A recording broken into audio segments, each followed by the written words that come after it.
गुरुजी सदा सहाय। जय गुरुजी। अथ श्री शिव महापुराणे द्वितीयायां रुद्रसंहितायां तृतीयः पार्वतीखण्ड। अथ चतुर्थोऽध्यायः। ब्रह्म उवाच इत्थं देवे स्तुता देवी दुर्गा दुर्गार्तिनाशिनी आविर्बभूव देवानां पुरतो जगदम्बिका रथे रत्नमये दिव्ये संस्थिता परमाद्भुते किकिम्णी जालसंयुक्ते मृदु संस्तरणे वरे कोटिसूर्यादिका भास रम्यावयवभासिनी स्वतेजो राशिमध्यस्था वररूपा समच्छविः अनुपमा महामाया सदाशिवविलासिनी त्रिगुणा निर्गुणा नित्या शिवलोकनिवासिनी त्रिदेव जननी चण्डी शिवा सर्वार्तिनाशिनी सर्वमाता महानिद्रा सर्वस्वजनतारिणी तेजो राशेः प्रभावात्तु सा तु द्रष्टासुरे शिवा तुष्टुस्तां पुनस्तेवे सुरादर्शनकाक्षिणः अथ देवगणा सर्वे विष्णवाधा दर्शनेप्सवः ददृशुर्जगदम्बां तां तत्कृपां प्राप्य तत्र हि बभूवानन्दसन्दोहा सर्वेषां त्रिदिवोकसां पुनः पुनः प्रणेमोस्तां तुष्टुवृच्च विशेषतः। देव उवाच शिवे शर्वाणि कल्याणी जगदम्ब महेश्वरी त्वां नताः सर्वथा देवा वयं सर्वार्तिनाशिनीं न हि जानन्ति देवेशी वेदाः शास्त्राणि कृत्सनशः अतीतो महिमा ध्यानं तव वादमनसो शिवे अतद्वया वृत्तितस्तां वे चकितं सदा अभिद्धते श्रुतिरपि परेषां का कथा मता जानन्ति बहवो भक्ता त्वत्कृपां प्राप्य भक्तितः शरणागतभक्तानां न कुत्रापि भयादिकं विज्ञप्तिं शृणु सुप्रीता यस्य दासा सदाम्बिके तव देवी महादेवी हिनतो वर्णयामहे पुरा दक्षसुता भूत्वा सज्जताहर्वल्लभा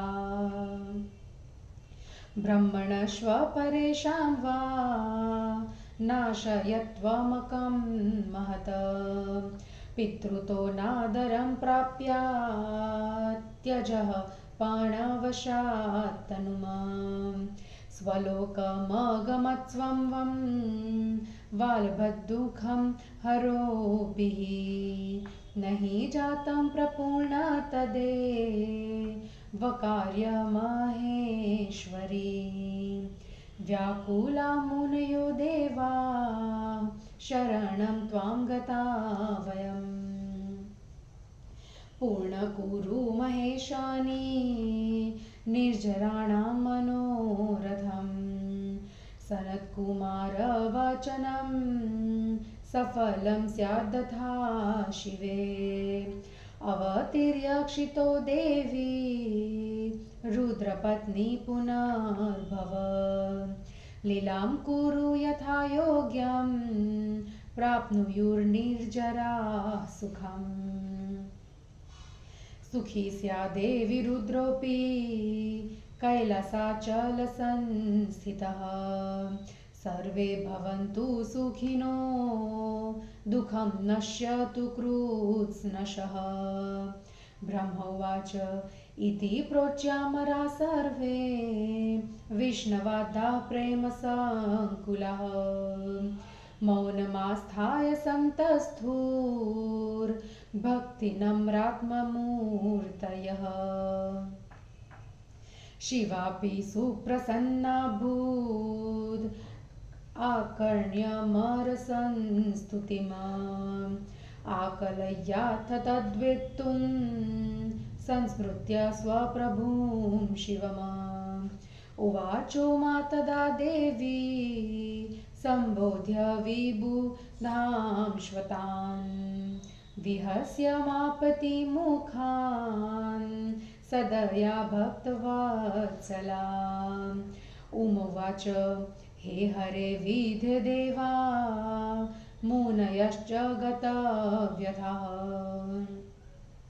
सर्वे शृणुतु तमद्वाक्यं प्रसन्नाहं न संशयः चरितं मम सर्वत्र त्रैलोक्यस्य सुखावहं कृतं मय्येव सकलं दक्षमोहादिकं च तत् अवतारं करिष्यामि क्षितो पूर्ण न संशयः बहवो हेतवोऽप्यत्र तद्वदामि महादरात्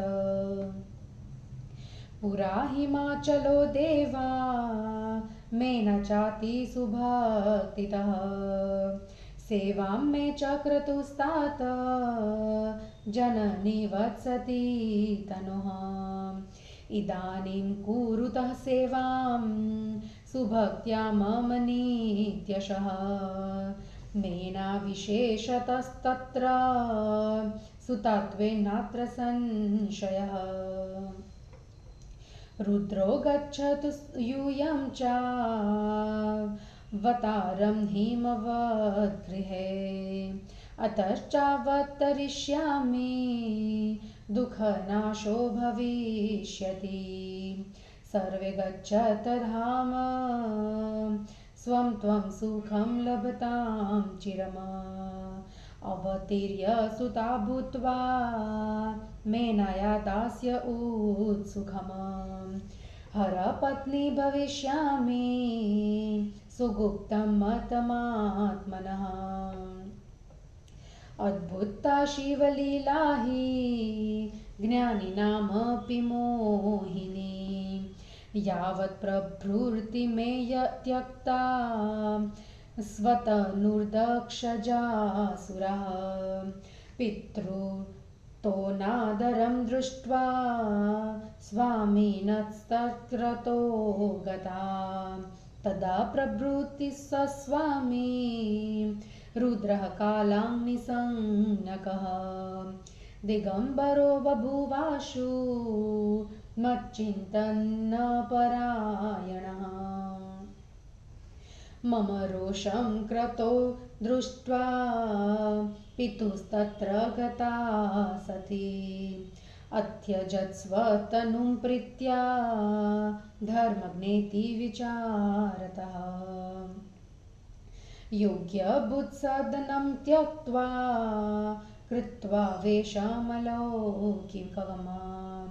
नासेहे विरहं सत्या मद्रूपाया महेश्वर मम हेतोर्महा दुःखी स बभूव कुवेशभृत अत्यजत्स तदारभ्य कामजं सुखमुत मम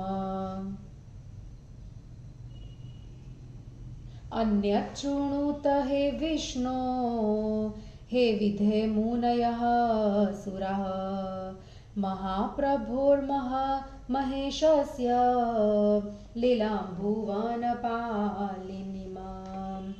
विधाय मालां सुप्रीत्या ममस्थनां विरहाकुलः न शान्तिं प्राप कुत्रापि प्रबुद्धोऽप्येक एव सः इतस्ततो रुरोदोच्चैरन् ईश इव स प्रभुः योग्यायोग्यं न बुबुधे भ्रमन् सर्वत्र सर्वदा इत्थं लीलां हरो काशी दर्शयन् कामिनां प्रभुः उचे कामुकवद्वाणीं विरहव्याकुलामिव वस्तुतो विकृतो दीनोस्तच्चित्तः परमेश्वरः परिपूर्ण शिवः स्वामी मायाधीशो हिलेश्वरः अन्यथा मोहतस्तस्य किं कामाच्च प्रयोजनम् विकारेणादिकेनाशु मायालिप्तो न स प्रभुः रुद्रोऽतिवेच्छति विभु समे कर्तुकरग्रहम् अवतारं क्षितो मेना हिमाचलगृहे सुरः अतश्वावतरिष्यामि रुद्रसन्तोषहेतवे हिमागपत्न्यां मेनायां लौकिकीं गतिमाश्रिता भक्तां रुद्रप्रिया भूत्वा तपः कृत्वा सुदुःसहं देवकार्य करिष्यामि सत्यं सत्यं न संशयः गच्छत स्वगृहं सर्वे भवं भजत नित्यशः तत्कृपातोऽखिलं दुःखं विनश्यति न संशयः भविष्यति कृपालोऽस्तु कृपया मङ्गलं सदा वन्धा पूज्या त्रिलोकेऽहं तज्जयेति च हेतुतः ब्रह्मोवाच इत्युक्त्वा जगदम्बा सा देवानां पश्यतां तदा अन्तर्दधे शिवा तात स्वं लोकं प्रापवे द्रुतं विष्णवादयः सुरा सर्वे मुनयश्वमूर्धान्वितः कृत्वा तद्दिशि सन्नामं स्वस्वधामानि संयुयः इत्थं दुर्गासुचरितं वर्णितं ते मुनीश्वर सर्वदा सुखदं नृणां भुक्तिमुक्तिप्रदायकम् य इदं शृणुयान्त्रिंत्यं श्रावयेद्वा समाहितः पठेद्वा पाठयेद्वापि सर्वान् कामान् वाप्नुयात्। इति श्री शिवमहापुराणे द्वितीयायां रुद्रसंहितायां तृतीये पार्वतीखण्डे देवसान्त्वनं नाम चतुर्थोऽध्यायः। हिंदी अनुवाद। ब्रह्मा जी ने कहा, इस प्रकार जब देवताओं ने कष्टों का नाश करने वाली दुर्गा देवी की स्तुति की तो वह जगदम्बिका देवताओं के सामने प्रकट हुई। अत्यंत आश्चर्यकारक किंकिणी जाल से युक्त कोमल बिस्तर बिछे हुए रत्न जटित अलौकिक रथ पर बैठी हुई, करोड़ों सूर्य के प्रकाश से भी अधिक प्रकाशित शरीर के अवयवों वाली, अपने तेज समूह के बीच में विराजमान, उत्तम रूप और विलक्षण कांति वाली, लौकिक उपमाओं से रहित महामाया सदाशिव की पत्नी, सांसारिक कार्यों को करने के लिए तीनों गुणों वाली, अलौकिक कार्यों का संपादन करने के लिए तीनों गुणों से रहित नित्या शिवलोक में निवास करने वाली ब्रह्मा विष्णु महेश की माता चंडी शिवा, सभी के कष्टों को दूर करने वाली सभी की माता महानिंद्रा, सभी स्वजनों को तारने वाली तेज समूह के कारण देवताओं ने उस शिवा को देखा। दर्शन करने के इच्छुक देवताओं ने फिर उसकी स्तुति की। उसके बाद दर्शन करने के इच्छुक विष्णु आदि सभी देवताओं ने उन्हीं की कृपा से जगदम्बा के दर्शन किए। वे सभी आनंद मग्न होकर उन्हें बार बार प्रणाम कर विशेष रूप से स्तुति करने लगे। देवताओं ने कहा, शिवा, शर्वाणी, कल्याणी, जगदम्बा, महेश्वरी, सबके कष्टों को दूर करने वाली तुमको सभी देवता नमस्कार करते हैं। हे देवताओं की स्वामिनी, आपकी महिमा को वेद शास्त्र भी भली भांति नहीं जानते, क्योंकि तुम्हारी महिमा और ध्यान वाणी तथा मन से परे है। तुम्हारी महिमा को भली भांति न जानने के कारण वेद त्रयी सदा चकित रहती है और शास्त्रों की बात को कहनी ही क्या। तुम्हारे भक्त तुम्हारी कृपा हो जाने पर जानते हैं। तुम्हारे शरण में आए हुए भक्तों को कभी कहीं भी कोई कष्ट नहीं होता। हे माता, अपने भक्तों की प्रार्थना को प्रेम से सुनो। हे महादेवी, हम तुम्हारे सेवक हैं। हम जो स्तुति कर रहे हैं वह सब प्रकार से हीन है। पहले तुम दक्ष की पुत्री होकर सती रूप से शिवजी की पत्नी हुई थी। तब ब्रह्मा तथा दूसरे देवताओं का बहुत बड़ा अहंकार नष्ट हुआ था। पिता से अपमानित होकर तुमने अपनी प्रतिज्ञा के अनुसार यज्ञानी में अपने प्राण छोड़े थे। उसके बाद तुम अपने लोक को चली गई। उस समय शिवजी भी दुखी हुए थे। हे महेश्वरी, देवताओं का वह कार्य पूरा न हो सका, अतः हम सब देवता तथा मुनिगण तुम्हारी शरण में आए हैं। हे शिव पत्नी, देवताओं की इच्छा को पूरा करो। हे शिवा, जिस प्रकार सनत कुमार जी का वचन सफल हो जाए, हे देवी, पृथ्वी में अवतार लेकर आप पुनः शिव जी की पत्नी होइए। यथा योग्य लीला कीजिए, जिससे देवता सुखी हो और कैलाश पर्वत पर बैठे हुए शिव जी भी सुखी हो, सब प्राणी सुखी हो और दुख का पूर्ण विनाश हो। ब्रह्मा जी ने कहा।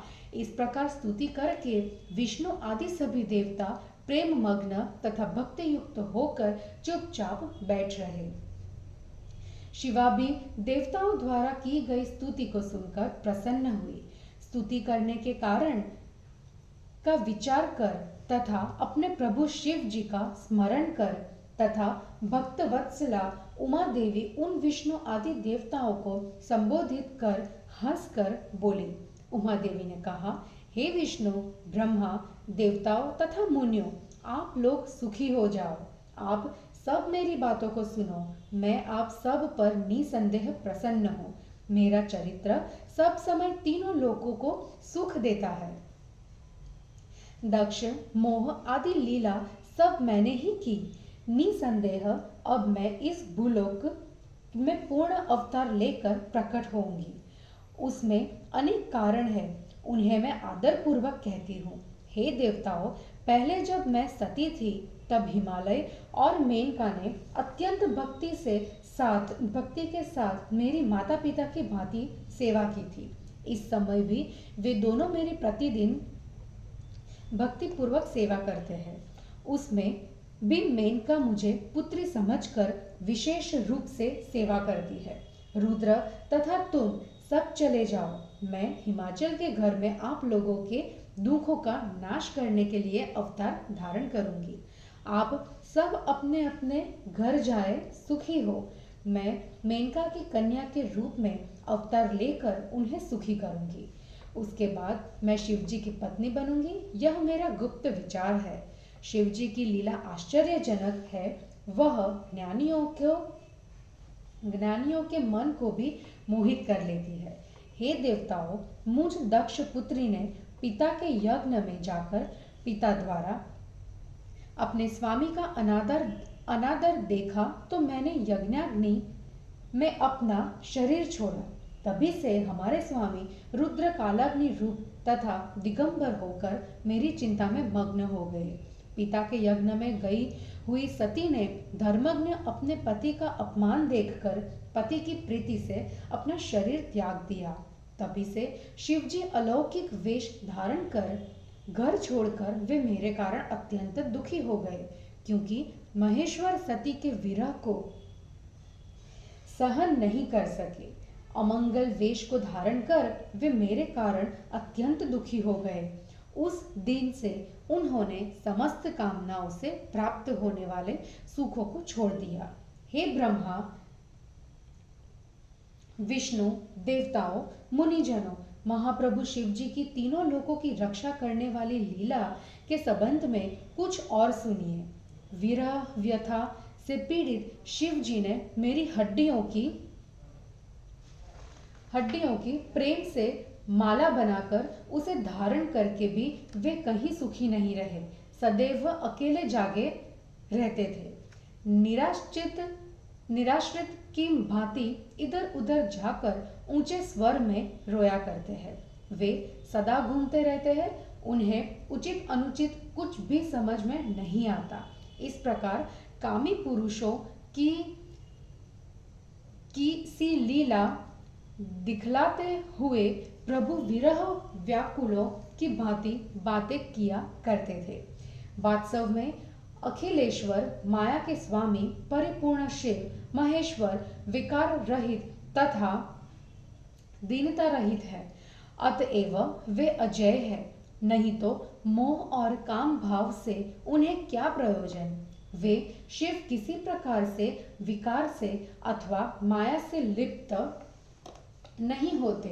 वे प्रभु शिव जी मेरे साथ विवाह करना चाहते हैं।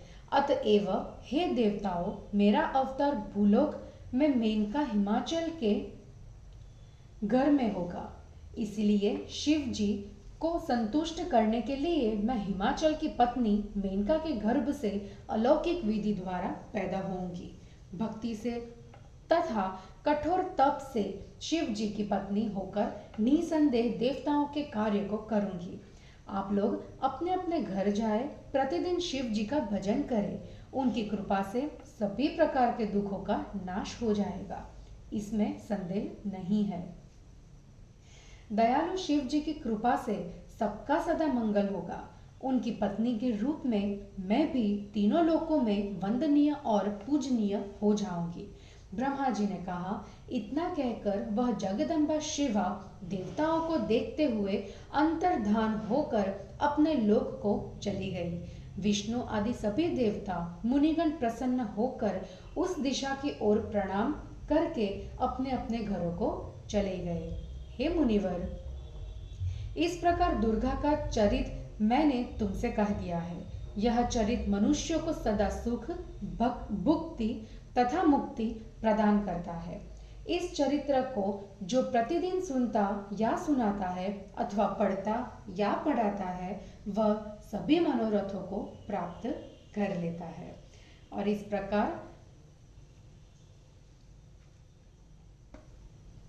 शिव महापुराण में देव सांत्वना नामक चौथा अध्याय समाप्त हुआ। जय गुरु जी।